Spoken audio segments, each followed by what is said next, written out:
നമസ്കാരം. മണി ട്രെൻഡ്സിലേക്ക് എല്ലാവർക്കും സ്വാഗതം. ഒരു കഥ ചൊല്ലട്ടുമോ? കുറച്ച് ചെറിയ കഥകളിലൂടെ നമുക്ക് കൺവിക്ഷൻ ബിൽഡ് ചെയ്യാൻ വേണ്ടിയിട്ട് ചെറിയ കുറച്ച് കഥകൾ. ഇതിലെ ആദ്യത്തെ കഥയാണ് റൊണാൾഡ് റീഡ് എന്ന ജാനിറ്ററുടെ കഥ. റൊണാൾഡ് റീഡ് ഇയാളൊരു ജാനിറ്റർ ആയിരുന്നു. USA ഏകദേശം 92 വയസ്സ് വരെ ജീവിച്ച ആ മനുഷ്യൻ $8 മില്യൺ വളരെ ഡിസിപ്ലിൻഡ് ആയിട്ടുള്ള ഒരു ഇൻവെസ്റ്റിങ്ങിലൂടെ അദ്ദേഹം നേടിയെടുത്തത്. ജാനിറ്റർ എന്ന് പറയുമ്പോൾ ഒരു ബിൽഡിങ്ങിലെ വാച്ച്മാൻ അല്ലെങ്കിൽ ഒരു കെയർ ടേക്കർ അങ്ങനത്തെ ഒരു റോളുള്ള ഒരാളാണ്. അപ്പോൾ വളരെ സിമ്പിൾ ആയിട്ടുള്ള ജീവിതമാണ്, വളരെ മോഡസ്റ്റ് ആയിട്ടുള്ള ഇൻകമാണ്. അപ്പോൾ അങ്ങനെയുള്ള ഒരാൾക്ക് $8 മില്യൺ അയാളുടെ ലൈഫ് ടൈമിൽ അയാൾക്ക് ഉണ്ടാക്കാൻ സാധിച്ചു. $8 മില്യൺ ആയിരുന്നു അയാളുടെ ഇൻവെസ്റ്റ്മെന്റിന്റെ വാല്യൂ. 92 വയസ്സിൽ അയാൾ മരിക്കുമ്പോൾ, 2014 അയാൾ മരിക്കുന്നത്. അയാൾ മരിക്കുമ്പോൾ അയാളുടെ കയ്യിൽ ഏകദേശം 95ഓളം സ്റ്റോക്സ് ഉണ്ടായിരുന്നു. അതിലെ കുറെ സ്റ്റോക്സ് അദ്ദേഹം 40ഓളം വർഷങ്ങൾ അദ്ദേഹം ഹോൾഡ് ചെയ്തു. ഈ വെൽത്ത് അക്യുമുലേഷന്റെ സീക്രട്ട് വളരെ ചെലവ് കുറച്ചുള്ള ജീവിതം, അതുപോലെ ലോങ് ടേം ഇൻവെസ്റ്റിംഗ്, ഇതായിരുന്നു അയാളുടെ സീക്രട്ട്.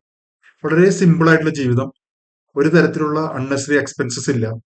അതുപോലെ ഇൻവെസ്റ്റിംഗിൽ കിട്ടിയ വരുമാനത്തിന്റെ വലിയൊരു ഭാഗം അദ്ദേഹം ഇൻവെസ്റ്റിങ്ങിനായി മാറ്റിവെച്ചു. നല്ല കമ്പനികൾ അയാൾ 10ഉം 20ഉം 30ഉം 40ഉം കൊല്ലം അയാൾ ഹോൾഡ് ചെയ്യും. 2014 അയാൾ മരിച്ചു.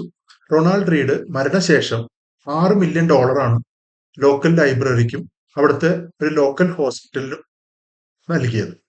ഇത് അവിടുത്തെ ലോക്കൽ ആളുകൾക്ക് ഭയങ്കര ഒരു അത്ഭുതവും ഒരു ഷോക്കും ഒക്കെ കൊടുത്തു. അത് മാത്രമല്ല, ലോകത്തുള്ള പല ഇൻവെസ്റ്റേഴ്സിനെയും ഈ സ്റ്റോറി വലിയൊരു ഇൻസ്പിറേഷനായി മാറി.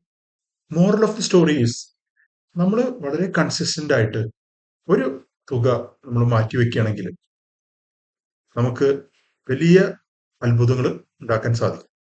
റൊണാൾഡ് റീഡിന്റെ ഈ കഥ എല്ലാവർക്കും ഇൻസ്പയറിംഗ് ആണ്. വളരെ ചെറിയ ഇൻവെസ്റ്റ്മെന്റിലൂടെ വളരെ വലിയൊരു തുക അദ്ദേഹത്തിന് സമാഹരിക്കാൻ സാധിച്ചു. അദ്ദേഹത്തിന്റെ മരണശേഷം $6 മില്യൺ ആയിരുന്നു അദ്ദേഹം ലോക്കൽ ലൈബ്രറിക്കും അതുപോലെ ലോക്കൽ ഹോസ്പിറ്റലിനും അദ്ദേഹം ഡൊണേഷൻ ആയിട്ട് നൽകിയത്. ഈ വാർത്ത അവിടുത്തെ സാധാരണ ജനങ്ങൾക്കൊരു സർപ്രൈസും ഷോക്കുമായിരുന്നു. ഇൻവെസ്റ്റർ കമ്മ്യൂണിറ്റിക്ക് ഇത് വലിയൊരു ഇൻസ്പിറേഷണൽ സ്റ്റോറിയാണ്. അദ്ദേഹത്തിന്റെ ഈ കഥ നമ്മളെ പഠിപ്പിക്കുന്ന ഒരു വലിയൊരു പാഠമുണ്ട്. നമ്മൾ കുറച്ചും കൂടി ലോങ് ടേം ആയിട്ട് ചിന്തിക്കാനായിട്ട് ഈ സ്റ്റോറി നമ്മളെ ഇൻസ്പയർ ചെയ്യും. ഞാൻ ഈ കഥ ഇവിടെ പറയാൻ കാരണം, നമ്മളിൽ പലർക്കും ഒരു സ്റ്റോക്ക് അധികം കാലം ഹോൾഡ് ചെയ്യാനായിട്ട് കഴിയാറില്ല. അപ്പൊ ഇങ്ങനത്തെ കുറച്ച് സ്റ്റോറീസിലൂടെ നമുക്ക് അത് സാധിക്കും. ഇങ്ങനത്തെ സ്റ്റോറീസിലൂടെ നമുക്ക് കൺവിക്ഷൻ ബിൽഡ് ചെയ്യാനായിട്ട് സാധിക്കും. ലോങ് ടേമിൽ നമുക്ക് കൂടുതൽ റിട്ടേൺ കിട്ടും എന്നുള്ള ആ കൺവിക്ഷൻ കൂട്ടാനായിട്ട് നമുക്ക് ഇങ്ങനത്തെ ഇൻസ്പയറിംഗ് ആയിട്ടുള്ള സ്റ്റോറീസ് ഹെൽപ്പ് ചെയ്യും എന്നാണ് ഞാൻ വിശ്വസിക്കുന്നത്. ഇതുപോലത്തെ ഇൻസ്പയറിംഗ് ആയിട്ടുള്ള ഒരു സ്റ്റോറിയുമായി ഇനിയും നമുക്ക് കാണാം. നിങ്ങൾക്ക് ഈ വീഡിയോ ഇഷ്ടപ്പെട്ടാൽ ലൈക്ക് ചെയ്യുക, കമന്റ് ചെയ്യുക, അതുപോലെ നിങ്ങളുടെ സുഹൃത്തുക്കൾക്ക് ഈ വീഡിയോ അയച്ചു കൊടുക്കുക. നിങ്ങൾ ഈ ചാനൽ ഇതുവരെ സബ്സ്ക്രൈബ് ചെയ്തിട്ടില്ലെങ്കിൽ ഈ ചാനൽ സബ്സ്ക്രൈബ് ചെയ്യുക. Thank you.